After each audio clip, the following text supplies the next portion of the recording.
도쿠타 야시치. 그는 일제시대 전라도에서 400여만 평의 토지를 소유하고 경영했던 대지주였다. 해방 뒤에 54년이 지났지만 토지대장에서 그의 이름으로 등기된 전답을 찾기란 그리 어렵지 않다. 예, 그렇습니다. 예, 93년도에 의회에서 특위를 구성해가지고 서두르기 시작한 것이죠. 그러니까 93년도까지 실제적으로 그 등기부상의 땅 주인은 덕전 미필로 돼 있었죠. 덕전 미칠 예, 일본 예, 그렇습니다. 예. 당시 지주로 돼 있었네요. 우리 하이 사람도라는 것은 그 당시에 덕전이 이 토지만 덕전이가 아니라 정신적으로 육체적으로까지 다 덕전이 소유물이었지. 땅이 모든 것을 말해주던 시대. 지주의 의지는 소작인의 생사를 좌우해 땅을 가진 자는 모든 것을 지배했다. 멀쩡한 자기 땅을 빼앗기고 그 땅으로부터 유배당한 채 소작인으로 전락했던 사람들. 목숨과도 같은 자기 땅을 되찾기 위해 350년 동안이나 싸웠던 섬 사람들의 피 어린 역사가 있다.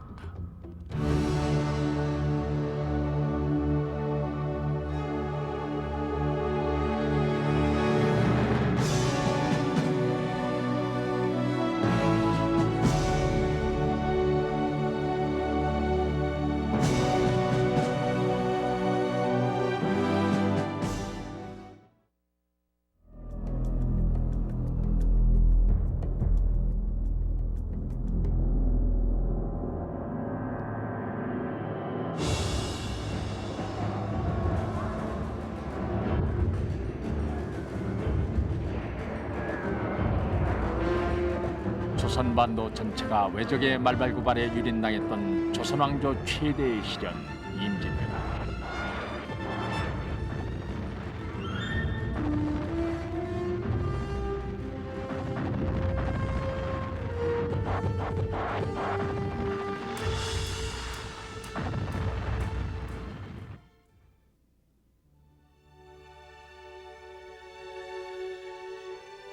인조 반정의 주역이자 영창대군의 생모였던 인목대비가 복권되고 맏딸 정명공주도 현기를 넘긴 나이 20에 시집을 간다. 정명공주의 부마 홍주원을 영원히 봉하고 전라도 하이 3도의 전답 20개를 하사하노라.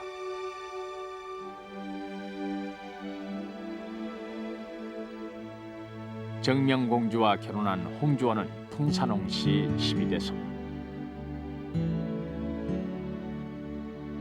인조는 홍주원에게 하이도의 토지 20개를 절수한다. 이때 절수란 왕족이나 공신에게 땅을 떼어주거나 국가 대신 세금을 받도록 하는 권리를 말한다. 하이도의 토지는 임난 직후까지만 해도 국가에서 수세하는 땅은 전혀 없었습니다. 다시 말하면 소유권이 확정된 땅이 전혀 없었다는 얘기가 됩니다. 이제 섬 사람들이 거기 들어가 살기 시작하면서 상당 부분을 이제 개간하기 시작했는데 당시 그 홍주원 가에서는 이 땅을 일단 법적으로는 무주지였기 때문에 20절 정도를 그 인조 1년에 왕으로부터 절수를 받게 됩니다.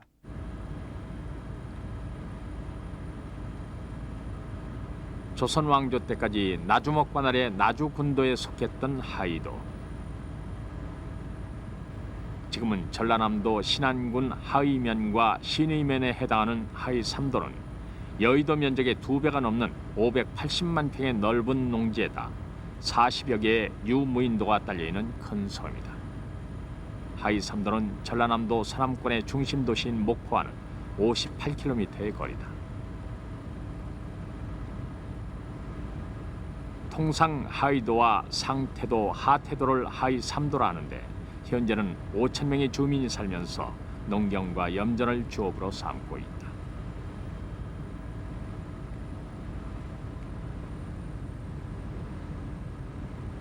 조선 왕조의 공도 정책으로 버려졌던 하이도에 사람이 다시 살기 시작한 것은 임진왜란 직후인 17세기 초반부터다.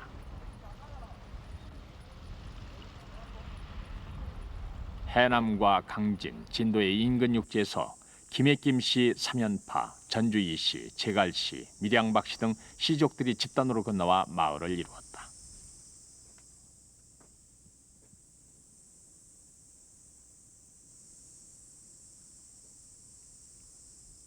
정착한 농민들은 피땀을 흘려가며 논과 밭을 일구었고 매년 정월이면 동네마다 사직신을 모신 당집에서 제를 올리고 한 해 농사의 풍년을 기원했다.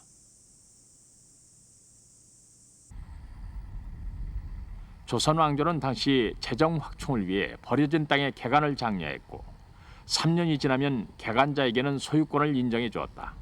하이도의 주민들이 정착한 것은 바로 그런 정책과 무관하지 않다. 하지만 불행하게도 조선 정부의 행정력은 하이도 같은 섬 지역까지는 미치지 못했다. 하이도는 조선 조정보다는 홍주원 일가의 손아귀에 있었다. 왕으로부터 하이도 토지를 접수받은 홍주원의 후손들은 하이도의 늘어나는 개간지에 눈독을 들이기 시작했고 이때부터 하이도 토지 분쟁의 기나긴 싸움이 시작된다. 그로부터 100년.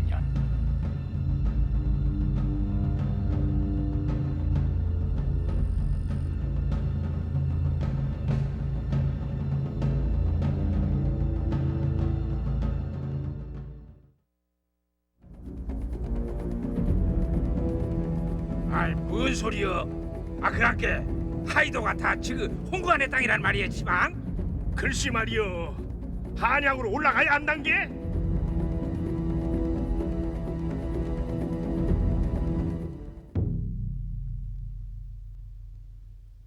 국사를 집행하는 관에 어찌 부정이 있겠는가? 그만들 돌아가시게. 경정 3년의 한성부 송사는 그렇게 부정되고 만다. 그리고 영조 6년 1730년 하이도 토지 문제는 사간원의 간청으로 이어진다. 전하, 전라도 하위 3도에서는 정명공주 후손들이 면세전 20개월 외에 백성들이 직접 개간한 민전에서도 도조를 받아가고 있다고 하옵니다. 백성들의 원성이 자자하니 전라감사를 시켜 바르게 판결토록 함이 옳은 줄로 아옵니다. 하이도 토지 분쟁의 서막을 알리는 영조 6년의 사간원 보고 핵심은 홍씨가의 토지가 어느 정도인지를 가리는 치열한 소유권 공방이었다. 하이도 사람들이 더 많은 토지를 개간하게 되었을 것입니다. 그 땅은 160결 정도로 약 8배 정도로 늘어났는데 홍씨가에서는 이 160결의 토지를 전부 다 자기들이 절수를 받았다고 주장하게 되고 그 토지를 면세받게 되고 소유권이 전부 홍씨가에 있다고 주장하게 되는 것입니다. 여기에 대해서 하이도 사람들은 홍씨가에서 절수받은 것은 20결에 지나지 않는 거고 나머지 토지는 그 소유권이 농민들에게 있다고 이렇게 주장하기 시작하는 것입니다. 여기에서 이제 홍씨가와 하이도 사람들 간의 갈등이 시작된 것입니다. 그렇다면 왜 영안위궁의 철수가 시작된 지 100년 뒤인 영조 6년에야 소유권 공방이 벌어진 것일까? 그것은 영안위궁의 주인인 풍산홍 씨의 족보를 들여다보아야 하는데 홍주원의 증손자인 홍석보가 죽은 1729년부터 영안위궁의 철수가 도마 위에 오르기 시작했기 때문이다. 당시 암양어사로 이름을 날렸던 강원도 관찰사 박문수의 보고다. 전하, 친박문수 아래옵니다. 영안위궁의 절수가 8076결에 달해 4대가 지났는데도 그대로 두어 폐단이 심하옵나이다. 마땅히 국전에 의해 감해야 할 것이옵니다. 당시 조선 왕조의 법전에 따르면 절수한 지 4대가 지나면 제사 지낼 땅을 제외하고는 모두 국고로 귀속돼야 했다. 그런데도 영안위궁은 국법을 어겨가며 절수를 고집했던 것이다. 무한대로 주는 게 아니고 한 4대, 한 150년 정도 이렇게 한정해서 주는 것으로 이렇게 돼 있었습니다. 근데 문제는 그런 토지에 대한 어떤 수세권 이런 것을 행사하는 과정에서 그것을 자기 토지화 시키는 그런 이제 움직임들이 있을 수밖에 없죠.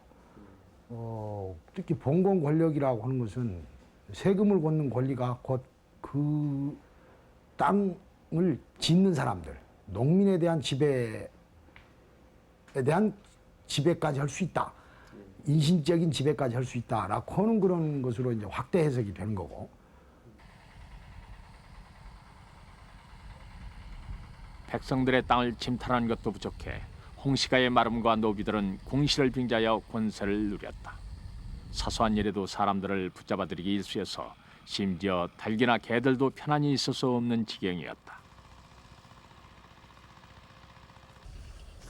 당시 하이도처럼 전라도의 섬을 절수받은 대부분의 왕실들은 이처럼 멀쩡한 백성들의 땅도 절수지라 우기고 강제로 토지를 징수하는 게 다반사였다. 자기 땅에서 허리가 휘도록 지은 한 해곡씩도 도조를 바치고 나면 남는 게 거의 없을 지경이었다. 백성들의 눈물은 마를 날이 없었다.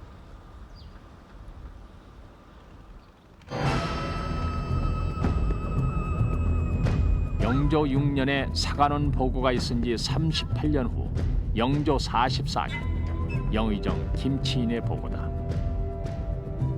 정명공주 후손들이 하이삼도 토지에서 결당 쌀 40마를 받아가고 관에서는 대동미로 23말씩을 받아가 일주일 양세를 무는 회개한 일이 있다 하옵니다. 전라감사로 하여금 시정토록 하는 게 옳은 줄로 아옵니다.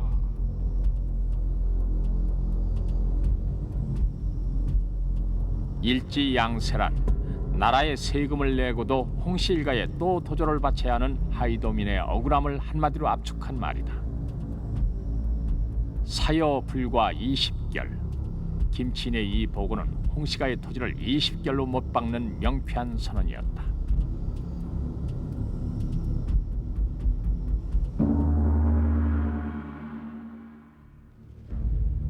그러나 불과 2달 뒤 새 영의정 홍봉안이 등장한다. 홍봉안은 누구인가? 사도 세자의 장인이자 정조의 외할아버지가 되는 왕실의 외척으로 당쟁이 심했던 당시 막강한 권력을 휘둘렀던 인물이다. 홍봉안은 과연 하이도 땅에 어떻게 개입했을까? 하이도는 본래 제 집안의 선대가 하사받은 땅이온데 세월이 흘러 지금은 먼 친척들이 이 토지와 관계하고 있나이다. 이웃섬 비금도의 같은 송사이옵니다.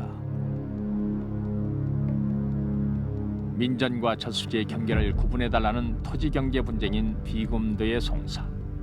이것은 홍씨가의 토지가 20결에 불과하다는 김치인의 주장을 다시 원점으로 돌려버린 것이다.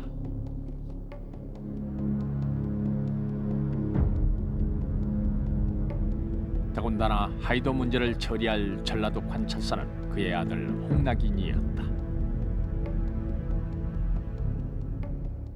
당시 영조 정조대에 홍씨가 아들은 상당한 세도 가문이었습니다. 홍봉안이라든가 이런 사람들은 영의정의 지위까지 올라간 이러한 사람들이었기 때문에 그런 사람들이 대대로 이와 같은 세도 가문을 이렇게 형성하고 권력을 갖고 있었기 때문에 하이도 사람들이 여러 차례에 걸쳐서 거기에 대해서 이의를 제기하고 하소연을 했지만 당시 중앙정부의 입장에서는 그것을 홍씨가의 세도에 눌려서 결코 들어줄 수 없었던 것입니다. 하이도에는 어전격골한 이야기가 구전으로 전해오고 있다. 정조 때 윤세민, 김호건 등 하이도 대표 3명이 한양으로 올라가 신문고를 두드려 백성의 억울함을 호소했다는 것이다. 그 하소연을 듣고 교지를 내려서 누구 이제 홍가는 받지 마라 이랬는데 오다가 이제 중간에 이제 매복시켜가지고 그 홍가의 세력에 의해 가지고 매복시켜가지고 이분들을 3분 다 한경도 갑산으로 귀양 보내버려서 불기객이 되어버렸죠. 그이들은. 그렇게 어렸을 때부터 전에 들어오죠. 네.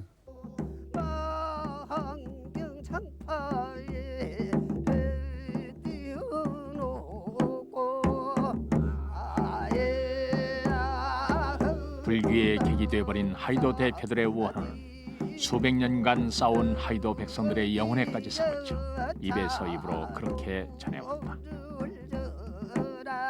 무지렁이 농민들이 자신의 땅을 찾는데 왜 그토록 모든 것을 바쳤던 것입니까? 하이도 농민들이 그 토지를 찾겠다고 하는 것은 좀 자주적인 자유한 그런 민이 되어보겠다. 그리고 나라의 세금을 직접 내는 공민이 되겠다라고 하는 그런 운동 의미가 있습니다. 사람답게 살겠다는 하이도 민중들의 염원은 토지개혁과 신분제 철폐를 주장했던 조선시대 모든 민초들의 소망과 일치한다. 그러나 하이도는 고난의 항쟁만을 거듭한 채 격동의 세월로 접어든다.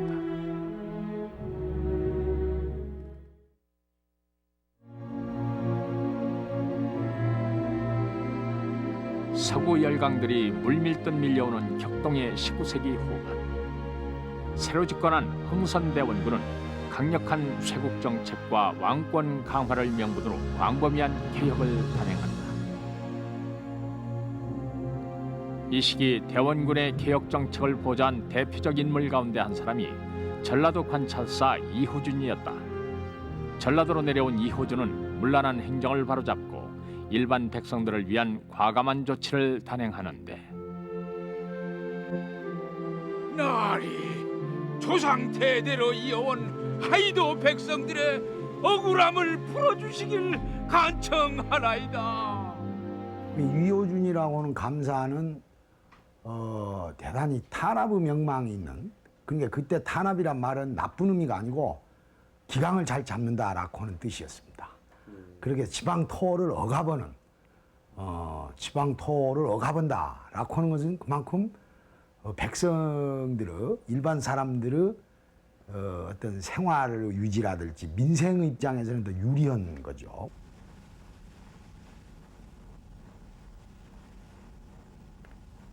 하이 3도에는 지금도 옥도와 상태도에 전라도 관찰사 이호준의 송덕비가 세워져 있다. 이호준이 하이도민들의 탄원에 대해 20결의 토지에 대해서만 홍씨들에게 도조를 내란 보기 드문 판결을 내렸기 때문이다.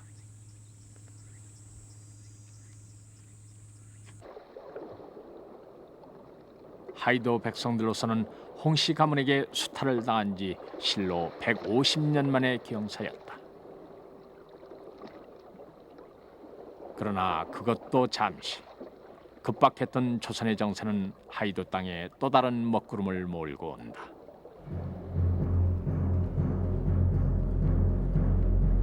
조선 왕조는 나날이 심해지는 열강의 간섭과 함께 개화파와 수구파의 대결로 혼란을 거듭한다. 아관 파천에서 1년 만에 환궁한 고종은 1897년 대한제국을 선포하고 광무개혁에 착수한다. 고종은 광무개혁을 위한 자금이 필요했고 그 자금은 광산 개발과 황실의 궁장토를 확대하는 것이었다. 이 과정에서 고종의 측근 내장원경 이용익은 하이도 땅 전체를 궁장토로 오인해 국내부 내장원 재산으로 편입해버린다. 당시 내장원에 편입된 하이도의 농지는 어느 정도였을까? 광무 5년의 조사에 따르면 하이 3도의 전답은 167결, 모두 50여만 평의 농지가 황실 재산으로 등록된 것이다.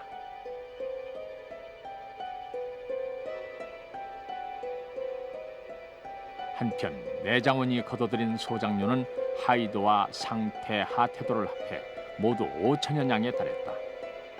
하이도 백성들은 이제 나라의 땅을 붙이는 소작인으로 전락한다.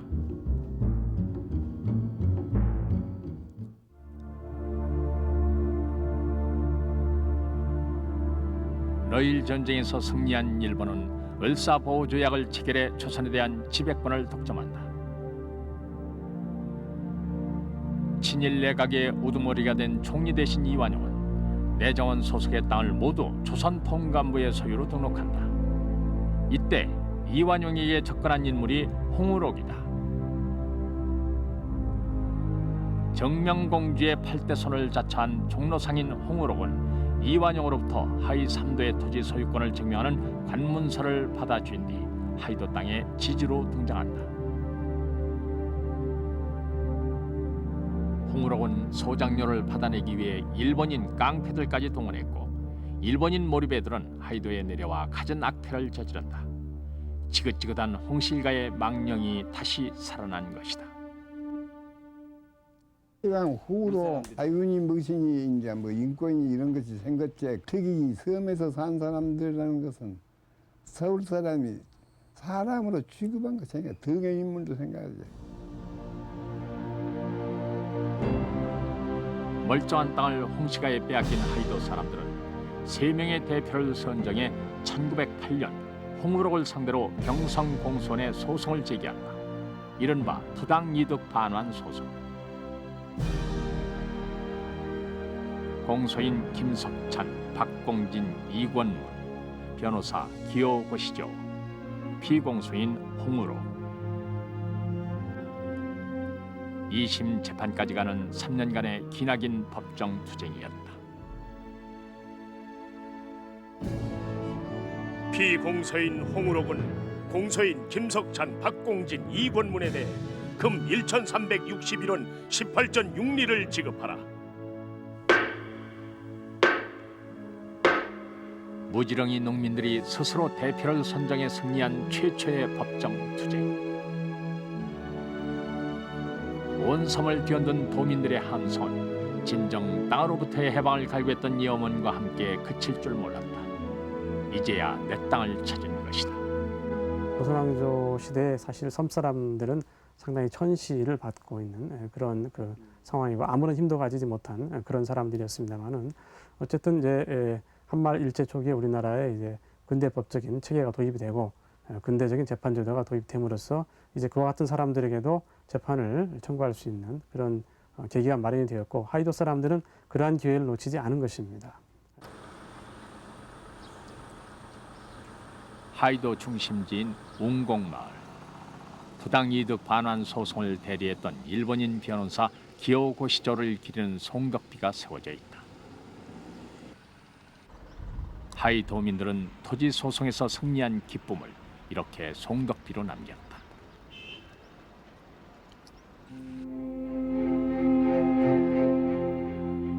하이도의 토지 재판이 한창 진행되는 동안 조선반도는 일본의 식민지로 전락한다. 조선 정독부는 동양척식회사를 통해 대대적으로 토지를 사들였고 일본인 지주들도 조선의 땅을 헐값에 매입해 이 땅의 새로운 주인으로 군림한다. 조선반도의 모든 토지가 투기꾼의 매물로 넘어갈 점, 재판의 불리함을 알아챈 홍우록은 하이도의 땅을 토지 브로커들에게 팔아버린다.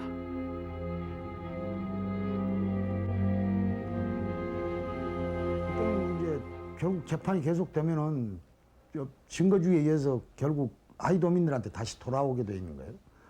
그런데 이 전매를 하는 거죠. 이를테면 재판 방해 행위이기도 하고.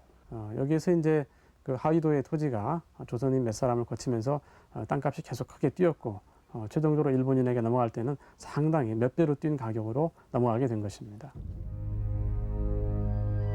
홍우록은 하이 3도의 토지를 장안갑부 조병택에게 단돈 15,000원에 넘겼다. 조병택은 이를 4배로 튀겨 유달산을 3번이나 팔아먹었다는 목포 거부 정병조에게 양도했고 정병조는 다시 일본인 지주 우콘에게 시가의 4분의 1에 불과한 헐값에 팔아넘긴다.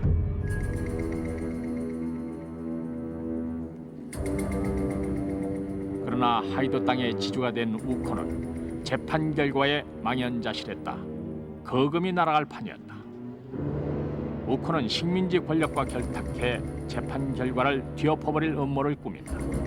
재판소장 오단위와 마세이 경찰서장이 앞장서고 주민 대표 중에 한 사람이었던 상태도의 박공진을 회유하는 데 성공한다.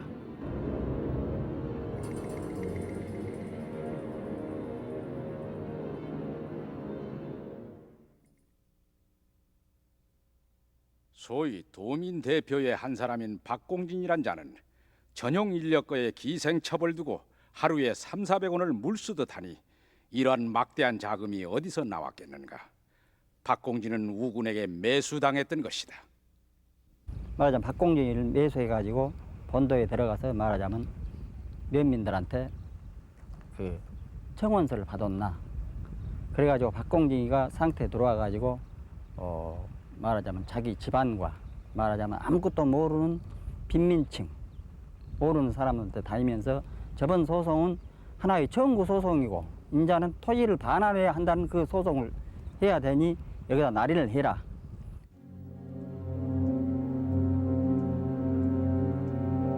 지난번 소송은 부당이득 반환 소송이니 소유권 확인 소송을 다시 해야 한다는 박공진의 주장은 우콘의 치밀한 계략이었다. 재판이 시작되면 우콘이 승소할 수 있게 미리 재판소장과 각본을 짜두었던 것이다. 박공진은 상태도 박씨 일가를 중심으로 340명의 소송 위임장 날인을 받아냈고 토지 소유권 확인 소송을 광주지법 목포지청에 내고야 만다.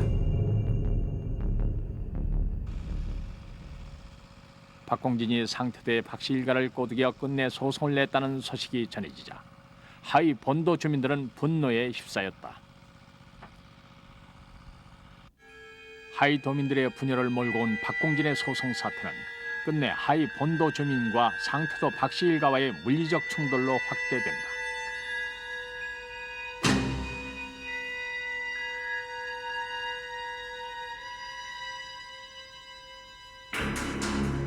울분을 참지 못한 하위 본도의 부녀자들이 상태도 설이 박공진 집으로 몰려갔다. 박공진 집은 순식간에 불길에 휩싸였다.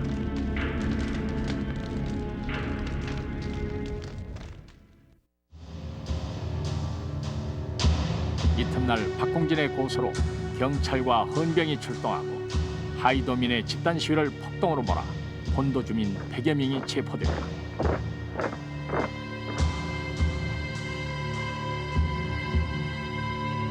그 후로도 형사를 보내 화해를 아니하는 자는 되는 대로 체포, 핍박, 공갈을 하여 화해를 강청하는 등 인도상 차마 못할 짓을 하였었다. 화해를 안 한다, 못한다 해가지고 경찰서에다가 집어넣고 두들고 그 뭐 행안할 수 없는 그때 고문이 있는 세상인데, 그러니까 땅도 싫고 돈도 싫고 서방님이라겠든지 아버지라겠든지 이제 이렇게 또 그러면 이제 요 덕전 측에서는 뒤에서 충동하고 뭐 그럴 것도 없이 화해 부르고 너가 아버지 나오도록 해라, 너가 남편 나오도록 해라, 이제 이렇게 안 적었습니까? 그 짜증 그 각본이제 그것이. 1914년 광주지법 목포지청에서 화해조서가 작성됐다. 화해하는 날부터 토지는 우콘의 소유이며 도민에게는 영구 소작권을 부여한다는 게 화해조서의 핵심이었다. 하위도민은 이제 일본 지주의 소작인으로 전락하고 만다. 그 화해한다고 해갖고는 영소작권 이래 만들었어. 영소작권 이래 해갖고 3분 100개 소작을 못 받아간다. 그 대신에 도로도 해줘야하고 교통도 해줘야하고 학교에 지어줘야 한다 그랬어. 그래갖고 하면 토지를 이제 화해한다고 해갖고 그거 억지로 뺏겼지. 화해조서 이후 우콘의 약속은 하나도 지켜진 게 없었다. 땅의 소유권만 우콘에게 빼앗긴 꼴이 됐고 1915년 하이도 토지조사 과정에서 상태도 설이 1,500도락이 박남현 소유로 등기되어 있는 게 뒤늦게 밝혀졌다. 사건의 배후에는 박남현이 있었던 것이다. 또 한 번 배반을 당한 하이도 사람들은 화해조서에 무효를 주장하는 소송을 냈지만 패소하고 만다. 무식하고 가난한 섬 사람들에게 재판질이란 얼마나 힘겨운 것이었겠는가. 재판은 돈 있는 놈이 이기지만 이기는 놈은 닭다리 뜯고 진 놈은 소 한 마리 잃는다고 했다.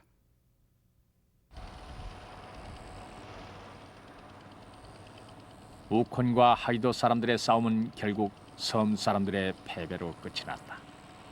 이제 하이도민들은 기나긴 소작투쟁 시대로 접어든다.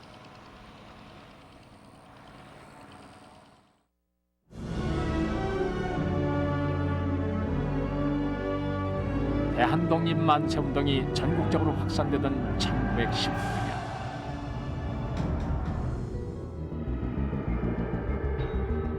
하이 3도 400만 평의 토지는 우콘에서 덕전 미칠로 넘어간다. 새로운 지주 도쿠다 야시치는 일본 오사카에서 출판 인쇄업을 하던 사업가, 덕전양행이란 간판으로 해외 무역을 하던 독구단은 하이도 토지를 사들이고 목포에 덕전양행 목포 지점을 만든다.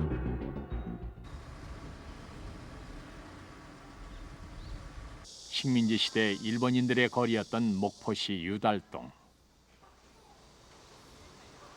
지주 덕전은 이곳 덕전양행 목포 지점에 미야자키 겐지라는 일본 육군 예비역 중위를 농장 주임으로 파견한다.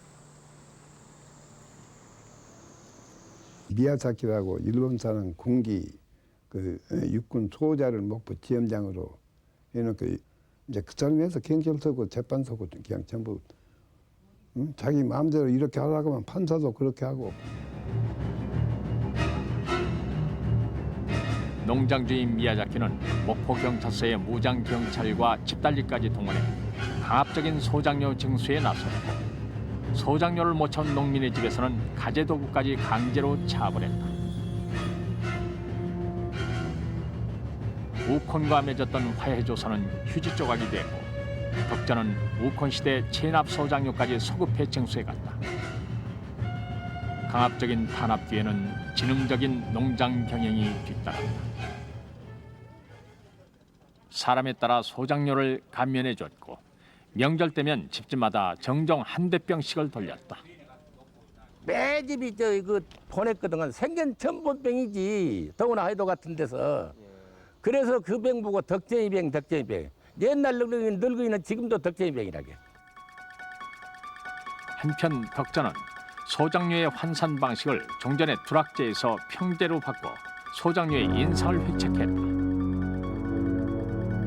대한민국 다른 지역은 전부가 200평이 한 마지기로 되었어요. 이건 한 마지기, 두 마지기, 마지기로 되었는데 이 하이면은 150평이 한 마지기다. 이렇게 지금 돼하고 지금도 한 150평이 한 마지기로 우리는 그렇게 일컬습니다.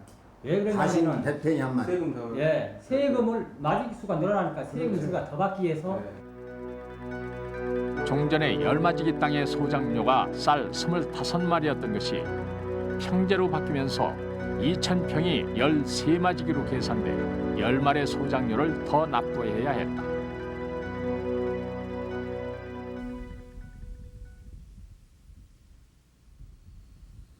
그러나 정작 하이도 주민을 분노시킨 것은 지주의 강압적 착취가 아니라 미야자키의 주민 분열 책동이었다.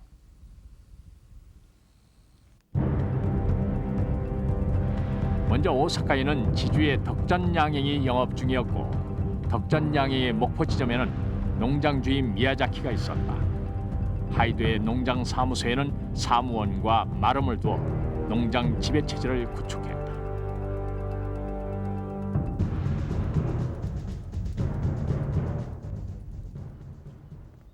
사무원으로는 헌병이나 손사 출신을 고용했고 사무원 밑에 마름으로는 하이도 출신의 유령 농민층을 포섭했다. 지주, 주임, 사무원, 마름이라는 단계별 지배체제를 구축했던 것이다. 그래도 보통 학교 정도를 나온 식자층들은 지주 측에 매수되어서 오히려 지주의 하수인이 된다든가 농장 관리인이 된다든가 하는 경우들로 나타났습니다. 따라서 당시 하이도의 일반 농민들은 그와 같은 식자층에 대해서 대단한 불신을 갖게 되었고 그들을 친일파라고 이렇게 생각하게 되었던 겁니다. 어떻게 보면 이것은 상당히 불행한 일인데 당시 식민지 치하에서 조선의 많은 그 식자층들이 일제의 회유와 압박 이런 데 굴복해서 결국 친일의 길을 걸어갔던 것과 사실은 상당히 유사하다고 그렇게 볼 수 있습니다.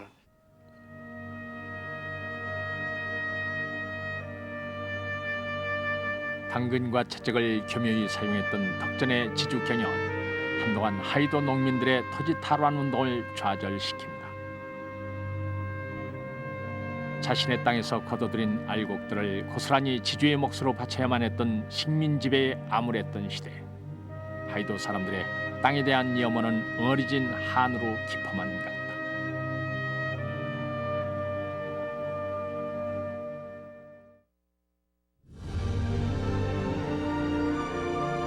(1920년대) 암태도 소작쟁이를 필두로 지주의 가혹한 수탈에 대한 소작 농민의 집단적 투쟁이 불타오른다. 불과 2%밖에 안 되는 지주가 전 농경지의 절반을 소유하면서 농민의 80%를 지배했던 전남 지방은 더욱 심했다. 소작관행의 개선보다는 토지 탈환이 더 중요했던 하이도에도 농민운동의 바람이 불기 시작한다. 덕전의 탄압과 회유에 주눅이 들어있던 하이도 농민들은 1924년 하이 소작인회를 결성했다. 그러나 농장주인 미야자키의 방해 활동과 소작회장 박장환의 치명적 약점으로 해산되고 말았다. 덕전이가 돈 엄마는 이제 주면서 이놈을 각 농민에게 요새 하면은 이제 융자를 해줘라는데 그놈을 장환 씨가 써부르고 나중에 이제 장환 씨가 이제 소작회를 만들어 가지고 자기들한테 한 거 아니까 그 돈 내놔라 그 말이요. 그래가지고 그 돈 관계로 해서 상당히 그 곤란을 당했지 또. 이제 그래가지고 이 소작이라는 건 이제 해산돼야 부르고. 하이도의 두 번째 농지 탈환 운동은 대리의 김응제를 중심으로 전개된다. 1924년 4월 김응제와 이영환을 대표로 하는 600여 명의 농민들은 도민대회를 열었다. 덕전이 화해조서의 계약을 지키지 않은 이유를 들어 덕전 양해로부터 하이도 토지를 21만 원의 돈을 주고 살 것을 결의한다.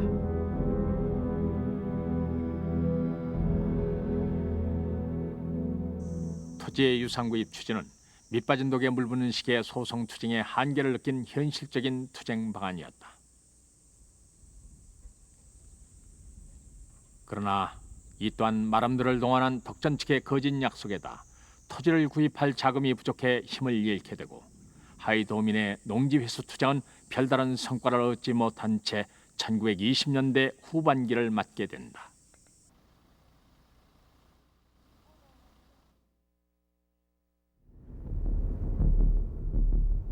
(1928년) 일본 전국 농민대회에서 배포된 유인물. 조선 하이도 지부 제 대판 하이 노동회. 이 문건의 주인공은 당시 오사카로 건너갔던 하이도 출신의 노동자들이었다. 90살 이상 된 사람이 대부분이 다 일본 가서 갔습니다. 곤란해서. 땅은 적고 사람은 많고 소장님 모르고. 그러니까 이제 우리들 젊었을 때 뭐 금배는 호름치들이잖아.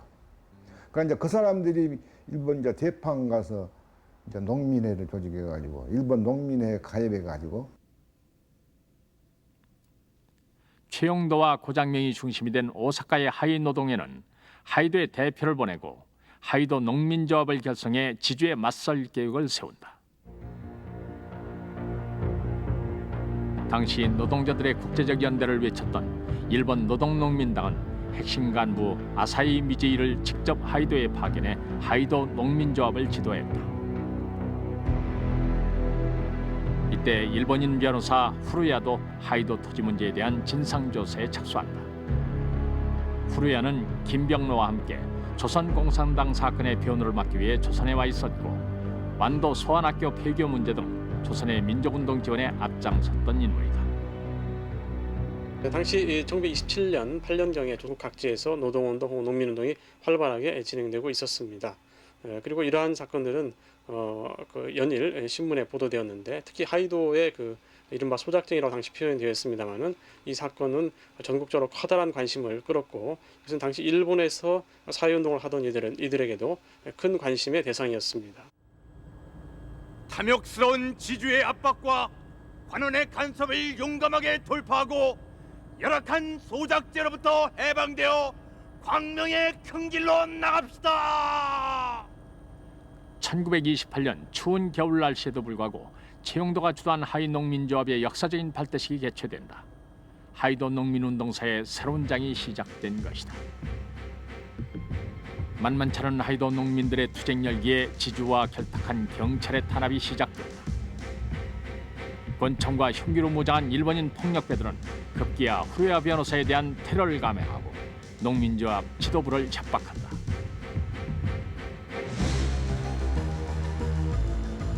한편 지주 덕전은 하이도 문제를 해결하기 위해 박춘금을 은밀히 불러들인다. 박춘금은 1923년 관동 대지진 때 상해회를 조직해 일본 당국에 협력한 공로로 일본 국회의원까지 지낸 친일 정치 깡패의 대부였다. 정치 폭력배로서 이 조선인 노동자들의 임금을 수탈하거나 이런 이제 행동을 했고, 또 하나 대표적인 예는 이제 주로 독립운동이나 일반 농민들의 저항운동을 이제 탄압하는데 폭력배를 동원해서 네가 하이도 들어가서 나를 괴롭게 한 사람들 좀한테 협박을 좀 해서 달라. 그러니까 이 마을에 왔습니다. 이 마을에 와서 누구 잡아다가 협박을 했어요. 박충금이 직접 왔습니다. 농민조합을 강제로 해산시키는 친일 깡패 박춘금의 만행은 극에 달했고, 이에 맞선 하이도 주민들과 우발적인 충돌 사태가 발생한다. 여기 사람들이 박충금이 죽여버려야 하신다. 지금 천주교 교당 그 마당에서 밤에 모두락불 피워놓고 죽여버려야 하신다 그러고 박충금이를 묶어갖고 불에다 던져버렸으면 죽을 것인데, 그 중에도 반동 분자가 있어가지고 묶어놓은 것을 끌려줬단 말이에요. 끌려줘 밤에 그냥 그러면 도망가 버렸지. 죽여라 한 사람 다 6개월 징역 살았습니다. 농민운동에 쓰던 아사히는 치안경찰법 위반죄로 검거되고, 최용환과 고장명을 비롯한 10여 명의 조합 지도부도 소요 및 공무집행 방해죄로 구속된다. 일제야 하이도 농민운동은 이렇게 끝이 났다.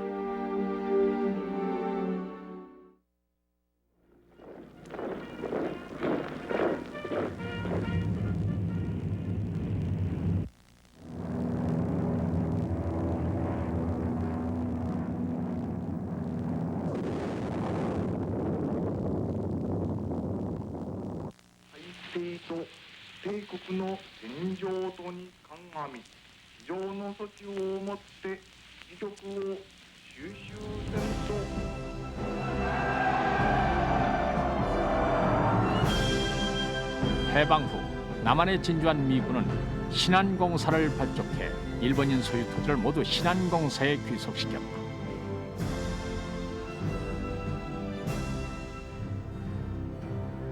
어쩌면 제 손으로 이루지 못한 해방은 하이도의 순탄치 못한 미래를 예고하고 있었다.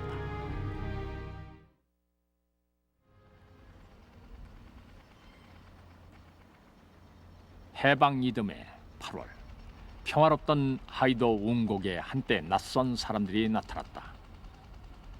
성출을 내라고 그런다. 그렇게 하이면 거시기라는 것은 아주 뼛속에 베낄 대로 3대째 4대째 베낀 사람들 있잖아. 그런데 성출이라고 그래요.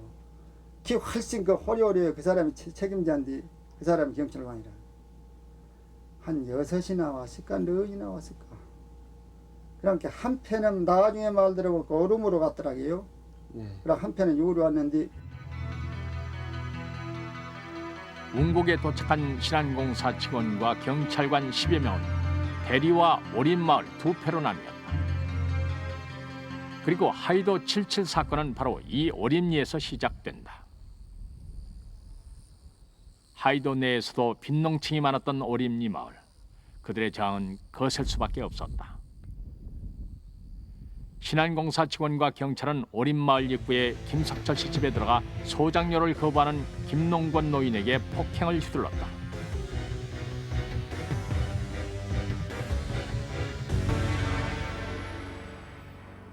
왜 당신네들이 우리 빼느냐 이것이요. 그다음에 시민 그러고 이렇게 분노가 나갖고 있는데 그 군중심리 아닙니까? 동네 사람들이 우리 당천의 사거리에 아주 적진해버려. 아주 말도 못하게.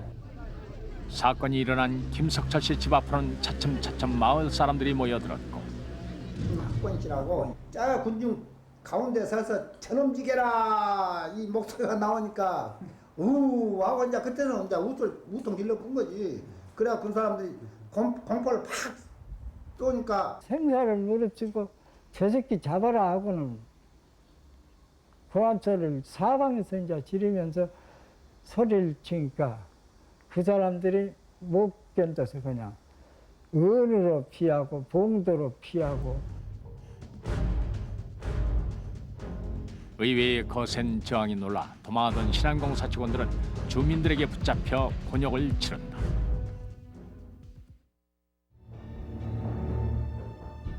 이튿날인 7월 7석 아침, 병력을 지원받은 경찰은 오림리 마을에 대한 보복에 나섰다. 먼 데서 이제 경찰들이 이제 포위를 해가지고 자침 이제 제가 어느 순간이에요. 오림리 사장터에서 마을 회의를 하고 있던 죄 없는 주민들이 무차별 연행됐다. 어제 가담한 사람들 나오라고 이제 말로 해봤자 누가 나갈 것이오. 안 나가니까 자기네들이 보고 이 사람다 하고.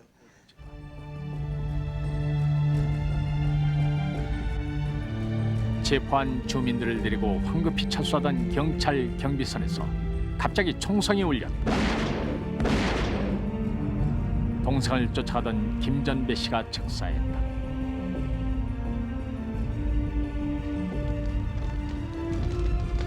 신안공사 하이지부와 운곡지세에 불이 올랐다. 하이도 앞바다에 비친 붉은 노을은 하이도민들의 가슴에 피눈물로 맺혔다.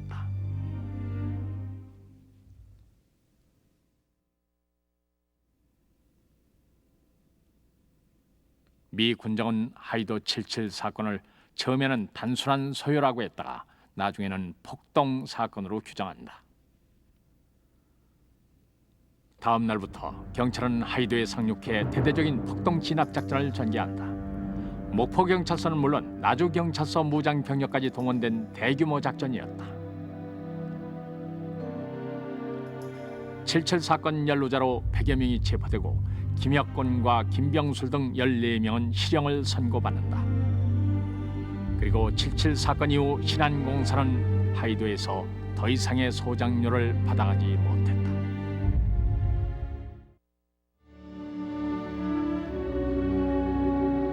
대한민국 정부 수립 후 재헌국회는 하이도 땅을 농민들에게 되돌려주기로 결정했다. 1956년 6월 하이도의 토지는 일정보당 200원의 가격으로 유상 반환된다.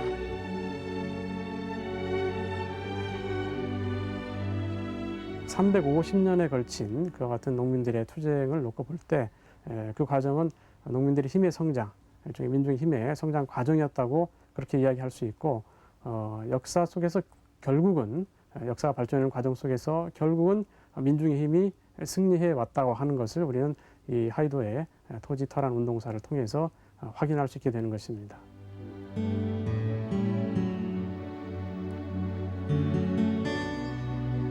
무지렁이 섬 사람들이 빼앗긴 자신의 땅을 끝내 돈을 주고 되사야 했던 한맺힌 역사. 온갖 형태의 지배 세력에 쓰러지고 밟혀도 끝내 땅에 대한 집념을 포기하지 않았던 하이도 사람들의 350년. 이 땅에 민중이 겪어왔던 고난과 승리의 역사를 대변한다. 서해의 한 작은 섬 하이도. 졸로들의 희미한 기억 속에 남아있던 그 섬에 흐르는 역사는 이제 다시 읽혀져야 하지 않을까.